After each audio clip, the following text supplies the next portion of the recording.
Last night, Heritage was able to get a big 15-5 win over the Amherst Lancers. After the game, I asked head coach of the Lancers, Mike Padgett, several questions about the game. Here is Mike Padgett, head coach of the Amherst Lancers, on the Sports Buffet podcast. Talking to Mike Padgett, head coach of the Amherst Lancers. Obviously not the result you guys wanted. What went wrong?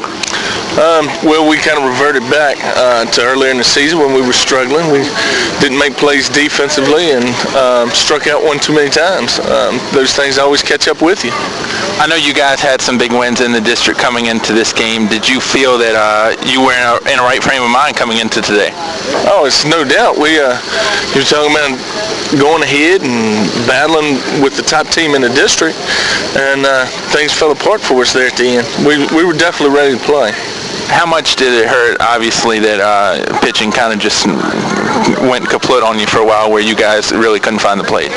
Well, trying to run guys in there and in situations like that, trying to get them to get the job done, giving guys opportunities so we can continue to prepare for the playoffs, and that's our main goal.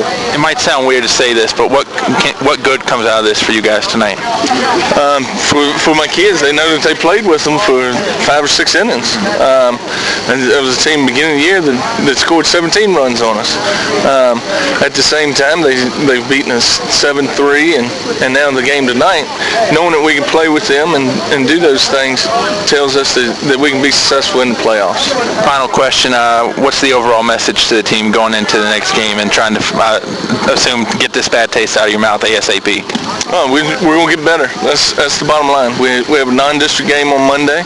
We're going to run guys out there, give them even more experience, so that we can prepare to get the program back where it needs to be. Paul Johnson, head coach of the Heritage Pioneers, also shared his thoughts after the game. Pioneers had come in after a loss Wednesday night at Brookville. What did he think about the team going into the game and more? Here's Paul Johnson on the Sports Buffet podcast. Talking to Paul Johnson, obviously you want to send your seniors out on a good note. What did you think went right aside from 15-5? Well, we swung the bats good tonight. That was a good thing. We didn't play bad defense. We had a one lapse where, we didn't take care of the baseball. But other than that, I thought it was a good win. Was this, I don't want to say a must-win, but did you guys really need this game? Because I know just looking at the boards here and there, you have dropped a couple in the Seminole here lately. Well, we don't talk about must-wins. We just talk about the next game, and as long as we've got one more game to play, then we're still alive, whatever the standings are, What was the mindset coming into this one, especially after Brookville the other night? Well, we were a little down. We didn't swing at bats at all, and against Brookville, Johnny Howard pitched a good game against us, and Graham came in and closed. But when you have a game like that and you have them where you don't swing at bats like you're capable, you just got to flush it and move on. You can't really dwell on it, and we did that on Thursday. We got it out of our system, and we just got ready for the night. Individually, from your team, who impressed you? Chris Ellis swung the bat good tonight, and Greg Tuning swung the bat good, and it was pretty much a team effort tonight. We swung the bats pretty good, and Jon Dansby with the bunt there in the last inning there. I mean, that was a great sacrifice bunt and perfect play. So, it was everybody. How happy are you with smart baseball? Because, I look at Ellis twice looking the runner back from second, still gunning it over to first and getting you 2 outs right there without the guy moving up. How important is it, especially at this time of the season, you guys use your heads? Well, yeah, you got to play smart baseball if you're going to, advance and win ball games. Number one, you got to take care of the baseball. You got to make the routine plays, and you got to make plays like that. Talk about what the seniors have meant to this club in closing. Well, the seniors have meant a lot. We don't have a lot of them, but those guys have been in the program 4 years, and some of them 5. So, it was a good way to send them out. I'm happy. I'm proud of them, and we still have some more baseball to play, so that's good too.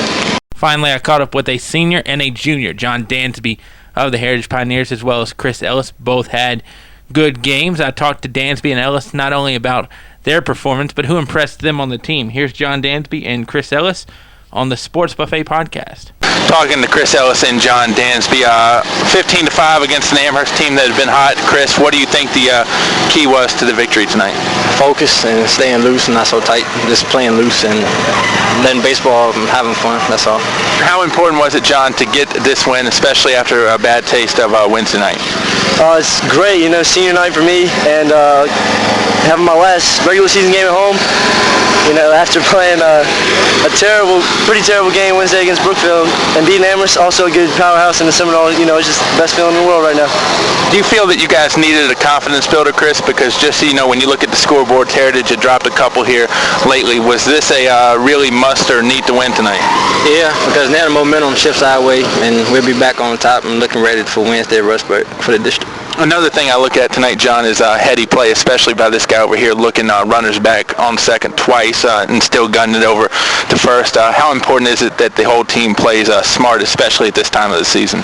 Oh, it's real important. As a team, this is the most, gelled team I played on at Heritage over my past 5 years, even in 8th grade on JV. It's just Chris got over there with the cannon. It helps out a lot, him being a smart player, and then Greg making all the plays, being smooth, Trevor the same way. It helps all around. Question for both you guys, and I'll start with John here. How much of it is you guys want to keep the tradition of Heritage baseball alive? Because you look at what guys are doing over at LC, John Cruz, Jeff Taylor doing very well, even Aaron Reed at Bridgewater. How important is it that you guys keep Heritage baseball on the map? We just want to keep the legacy going. We never want to fall off. Being here 4 years, I love this school, and I want to keep everything alive. All those guys are my friends, and following their footsteps is not